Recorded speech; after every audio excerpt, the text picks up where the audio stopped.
Oui, merci Eric.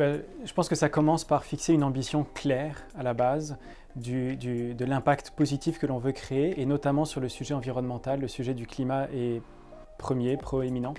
Donc dans ce cadre, Ivanhoé s'engage à la neutralité carbone de son portefeuille d'ici 2040, et on a un jalon intermédiaire 2025 de réduire de 35% nos émissions de gaz à effet de serre par rapport à 2017, et également d'augmenter de 6 milliards notre portefeuille d'investissement sobre en carbone. Cette ambition, pour qu'elle puisse se concrétiser dans notre portefeuille, il est essentiel qu'on puisse aligner l'ensemble des maillons de la chaîne des partenaires avec qui nous travaillons. Et donc, on prend en compte dans nos décisions d'investissement et de gestion d'actifs ces ambitions qu'on vient refléter dans nos plans d'amélioration et dans la façon dont on structure nos ententes avec nos partenaires.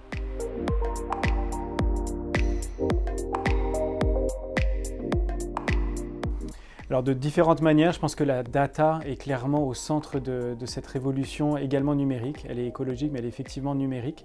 La data sur le portefeuille, tant au niveau du bâtiment, mais qu'au niveau d'un portefeuille, en tant que, pour nous, gestionnaires d'actifs, avec un peu plus de 1100 propriétés.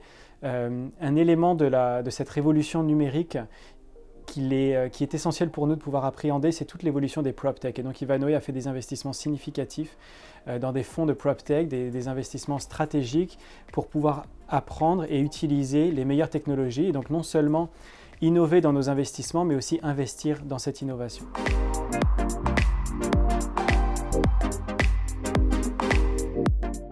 Alors, au niveau de notre performance ESG globale, on s'appuie sur le benchmark du GRESB, qui est la référence mondiale, qui a encore annoncé une augmentation un petit peu du parc de ses participants de 25% cette année.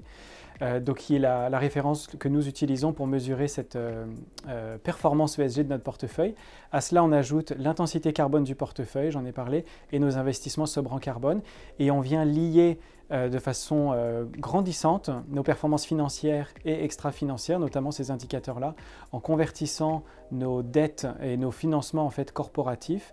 On a annoncé cette semaine un peu plus de 8 milliards justement de ces financements qui sont maintenant indexés sur notre performance ESG pour venir directement lier notre performance financière et notre performance extra-financière.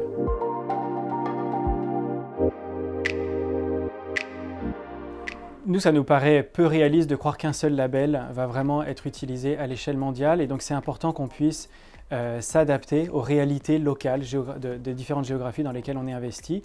Donc effectivement, le LEED est très présent en Amérique du Nord et en Chine. Le BREEAM est un label européen, HQE plus français. Et cette diversité, je vous dirais qu'on s'y fait. En revanche, on a besoin d'avoir aussi des outils qui amènent une cohérence à l'échelle européenne, mais surtout à l'échelle mondiale.